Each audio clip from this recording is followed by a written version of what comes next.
తిరుమల లడ్డు నాణ్యతపై కొనసాగుతున్న దర్యాప్తులో సుప్రీంకోర్టు నియమించిన ప్రత్యేక దర్యాప్తు బృందం మరో కీలక అంశంపై స్పష్టతనిచ్చింది. లడ్డూలో జంతువుల కొవ్వు కలిసిందనే ప్రచారాన్ని గత వారం సిట్ ఖండించింది.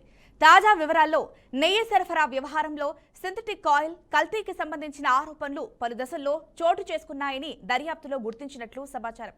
సంబంధిత కాలంలో సరఫరా వ్యవస్థ, నాణ్యత నియంత్రణ ప్రక్రియలపై సిట్ విస్తృతంగా పరిశీలన జరిపినట్లు అధికారులు తెలిపారు.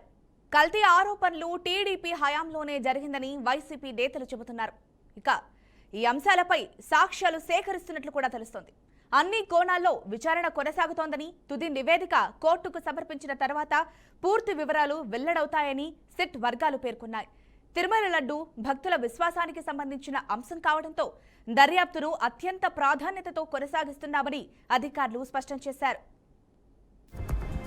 మరి తిరుమల లడ్డు నాణ్యతపై కొనసాగుతున్న దర్యాప్తులో సుప్రీంకోర్టు నియమించిన ప్రత్యేక బృందం మరో కీలక అంశంపై స్పష్టత ఇచ్చింది. ఇక దీనికి సంబంధించిన పూర్తి విశ్లేషణ మా మేనేజింగ్ ఎడిటర్ చిదంబరం రెడ్డి అందిస్తారు. Over to you sir. దానికి మనం చూస్తాం రెండు అంశాలు. ఏదైతే మొదటి నుంచి కూడా లడ్డు కల్తీ జరిగింది అంటే కల్తీ నెయ్యితో తయారు చేశారన్న అంశాన్ని ఒకదాన్ని కాదు, దాన్ని డైరెక్ట్గా జంతు కొవ్వుతోనే తయారు చేశారన్నది చంద్రబాబు నాయుడు మొదటి అంశంగా ఆయన తీసుకొచ్చింది. ఏంటంటే కడాకి ఈ దేవదేవుడి పవిత్రతను చేరగొట్టడం కోసం వాళ్ళు ఇది నెయ్యికి బదులుగా కొవ్వునే కలిపేసి దాంతో లడ్డూలు తయారు చేశారని చెప్పన్నారు. ఆ తర్వాత జరిగిన పరిణామాలు అవన్నీ మనందరికీ తెలుసు. అయితే ఈ నేపథ్యంలో సిట్టు దర్యాప్తు చేసింది. వాళ్ళు ఒక 220 పేజీలకు పైగా ఉన్న ఒక ఫైనల్ ఛార్జ్షీట్ని దాఖలు చేసింది. ఆ ఛార్జ్షీట్ దాఖలు చేసే నేపథ్యంలో రెండు అంశాల గురించి వాళ్ళు చాలా క్లియర్గా చెప్పే ప్రయత్నం చేశారు.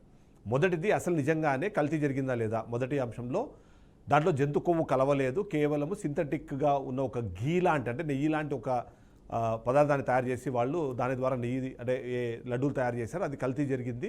అందులో జంతు కొవ్వు లేదు, కానీ పామ్ ఆయిల్, వెజిటేబుల్ ఫ్యాట్స్ ఉన్న దాంతో తయారు చేశారని మాత్రం చెప్పే ప్రయత్నం చేశారు. అసలు దీనికి ఆజ్యం పోసింది ఎవరు, నిజంగా ఆ తర్వాత అంటే 2019 నుంచి 2024 మధ్యలో కల్తీ జరిగిందనే అంశం గురించి మాట్లాడుతున్నారు. అసలు కల్తీ ఎక్కడ ప్రారంభమైందనే విషయానికి సంబంధించిన అంశం ఏదైతుందో దానిపైన కూడా క్లారిటీ ఇచ్చే ప్రయత్నం అన్నది చాలా కేటగారికల్గా మనకి ఆ ఛార్జ్షీట్లో మనకు కనిపిస్తుంది. దాని ప్రకారం చూస్తే 2018లోనే కల్తీ అన్నది జరిగింది. ఆ కల్తీ జరగడానికి బీజం పడింది 2018. అంటే ఎప్పుడైతే టీడీపీ అధికారంలో ఉందో, టీడీపీ పూర్తి స్థాయిలో అక్కడ అధికారంలో ఉన్న నేపథ్యంలోనే జరిగింది అన్న విషయాన్ని చెప్పే ప్రయత్నం చేస్తారు. దానికి ఇప్పుడు ఏదైతే మనం బోలే బాబా అనే దాని గురించి మాట్లాడుతున్నామో, బోలే బాబాకు సంబంధించిన డైరీ ఫామ్ గురించి మాట్లాడుతున్నామో, అది కేవలం తిరుపతే కాకుండా మరో 2 ప్రాంతాలు అంటే ఒకటి షిరిడి సాయిబాబాకు సంబంధించిన ఒక దాంట్లోనూ మరొక పుణ్యక్షేత్రానికి కూడా వాళ్ళు సప్లై చేస్తారని ఒకటి తెలిసింది. అయితే 2018 ఏంటి, 2018 అంటే ఏప్రిల్ 17, 2018లో టీటీడీ ఈవో ఏదైతే ఎగ్జిక్యూటివ్ ఆఫీసర్ ఉన్నారో ఆయన Harsh fresh dairy farm private limited అనే ఒక కంపెనీకి టెక్నికల్ టీంను పంపించారు. ఎందుకు అంటే అప్పుడు అవసరమైన నెయ్యి కోసము బిడ్లు వేయడము. బిడ్లు ఈ హర్ష అంటే ఎవరో కాదు, మరి హర్ష అంటేనే బోలే బాబా అంటే హర్ష. ఎందుకంటే వాళ్ళు ఆ తర్వాత నేమ్ చేంజ్ చేసుకున్న దానికి సంబంధించిన డాక్యుమెంట్స్ కూడా రిలీజ్ అయిన నేపథ్యంలో ఆ టెక్నికల్ టీం అక్కడికి వెళ్ళింది, వెరిఫై చేసింది. వీళ్లకు ఆ నెయ్యిని సప్లై చేయడానికి అవసరమైన అన్ని అనుమతులు, పరిస్థితులు, సౌకర్యాలు ఉన్నాయని చెప్పేసి ఒక టీము టెక్నికల్ టీం వెళ్ళి ఒక రిపోర్ట్ ఇచ్చింది. ఆ రిపోర్ట్ని బేస్ చేసుకొని మే 27, 2018లో అధికారికంగా వీళ్ళకి అనుమతి ఇచ్చారు. ఏమని, వీళ్ళు నెయ్యిని సప్లై చేయొచ్చు, వీళ్ళకి ఆ అర్హత ఉంది అని.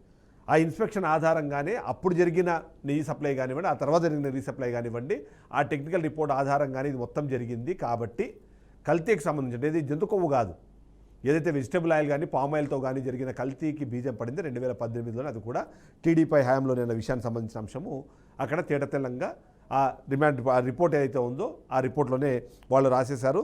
దాన్ని ముఖ్యంగా ఏదైతే పొమిల్ జైన్, విపిన్ జైన్ ఎవరైతే ఉన్నారో వీళ్ళంటికి మాస్టర్ మైండ్గా వాళ్ళు చూపించే నేపథ్యంలో 2018లోనే టీడీపీ హయాంలోనే ఈ కల్తీ నెయ్యికి సంబంధించిన అంశం అన్నది వచ్చింది అనేది మనకు అర్థమవుతాయి. రెండో పాయింట్ ఏంటి, 2018 ముందంటే 2019, 2024 మధ్యలో ఉన్న రిపోర్ట్ గురించి మాట్లాడుతున్నారు మీరు, కానీ 18లోనే దీనికి బీజం పడింది అన్న తర్వాత పోనీ 2024లో టీడీపీ మరొకసారి అధికారంలోకి వచ్చింది, కూటమి ప్రభుత్వం అధికారంలోకి వచ్చింది. అప్పుడేమైనా దీన్ని ఆగిందా అన్న దానికి సంబంధించిన ఒక ఎగ్జాంపుల్ని వాళ్ళు చాలా క్లియర్గా ఎక్స్ప్లెయిన్ చేసే ప్రయత్నం చేశారు.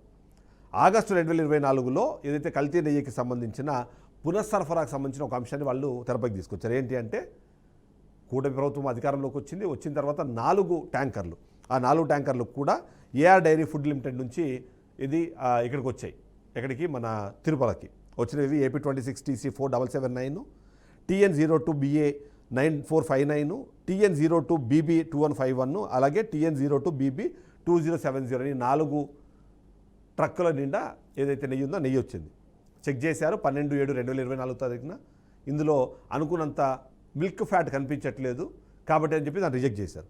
రిజెక్ట్ చేస్తే అదే రిజెక్ట్ చేసిన అంశం ఏదైతే ఉందో అది అక్కడి నుంచి 6వ తారీఖు నుంచి 12వ తారీఖు వరకు వెళ్ళి మళ్ళీ తిరిగి వచ్చింది. తిరిగి వచ్చే రంగంలో ఏం చేశారు వీళ్ళు, ఆ 4ని తీసుకెళ్ళి లేబుల్లు మార్చారు, దానికి సంబంధించిన ఇన్వాయిస్లు మార్చి తీసుకొచ్చి మళ్ళీ అదే దాంట్లో ఇచ్చిన నేపథ్యంలో అక్కడ ఏం చేశారు, వైష్ణవి డైరీ అనే పేరు మీద నుంచి మళ్ళీ సేమ్ అదే కల్తీ నెయ్యిని తీసుకొచ్చి మరొకసారి టీటీడీకి దాన్ని తీసుకొస్తే అప్పుడు ఏం చేశారంటే అంత ముందున్న కల్తీని కాస్త స్పెషల్ చేసి దాన్ని కొద్దిగా మెరుగుపరిచి దాన్ని తీసుకొచ్చే క్రమంలో అది దాదాపుగా 1 వీక్ పాటు అది ఎక్కడుంది, ఆ చుట్టుపక్కలే ఉంది, ఎక్కడికో పోలేదు. జస్ట్ అక్కడ పక్కన కొద్ది రోజులు పార్క్ చేసి తీసుకొచ్చి మళ్ళీ దాన్నే ఇచ్చారు. ఇస్తే దాంతో మళ్ళీ అదే నెయ్యితో లడ్డు కూడా తయారైంది. అంటే ఇక్కడ 2019 నుంచి 24 మధ్యలో వైసీపీ హయాంలో జరిగిన కల్తీ గురించి మీరు మాట్లాడుతున్నారు బాగానే ఉంది.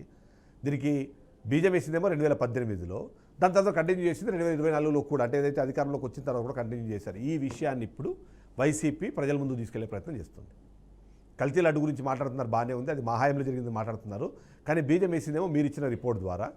సరే, ఆ తర్వాతైనా మీరు ఏం చేయాలి, కనీసము దాన్ని పూర్తిగా మీరు ఆపకుండా ఏఆర్ డైరీ నుంచి వస్తే దాన్ని మళ్ళీ రిటర్న్ పంపించి వైష్ణవి డైరీతో మళ్ళీ రెండోసారి వస్తే తీసుకొచ్చి దాంతో మీరు లడ్డూలు తయారు చేసి ఆ లడ్డూల్ని ప్రజలకు పంచిపెట్టారు. సో కల్తీ అన్నది జరగడానికి కారణము ప్రభుత్వాలు కాదు, అక్కడున్న అధికారులు లేకపోతే అక్కడున్న వ్యవస్థలో వాటి కారణంగానే ఇది జరిగింది అన్న విషయాన్ని ఇప్పుడు ప్రజలకు తీసుకెళ్లే ప్రయత్నం వైసీపీ చేస్తుంది. సో దీన్ని బట్టి మనం అబ్జర్వ్ చేయాల్సింది, మనం అర్థం చేసుకోవాల్సింది ఏంటంటే కల్తీ జరిగింది, కానీ అది జంతువుల కొవ్వుతో జరగలేదు. కల్తీ జరగడానికి కారణము ఈ వెజిటబుల్ ఆయిల్తోనో లో ఫ్యాట్ ఆయిల్తోనో తయారు చేసిన కల్తీ ఏదైతే ఘీ ఉందో, నెయ్యి ఉందో, ఆ నెయ్యి వచ్చింది 2018లో టీడీపీ హయాంలో ప్రారంభమైన టెక్నికల్ టీము, ఆ టెక్నికల్ టీం ఇచ్చిన రిపోర్టు, దాని తర్వాత ఇప్పుడున్న పరిస్థితుల్లో ఇది. సో దీన్ని బట్టి అబ్జర్వ్ చేస్తే మాత్రం ఖచ్చితంగా కల్తీ జరిగిన ఆ కల్తీ అన్న దానికి ఓవైపు వాళ్ళు కూడా కారణమే, టీడీపీ కూడా దీంట్లో భాగస్వామినే అనే విషయాన్ని అయితే వైసీపీ చెప్పే ప్రయత్నం చేస్తుంది. Thank you.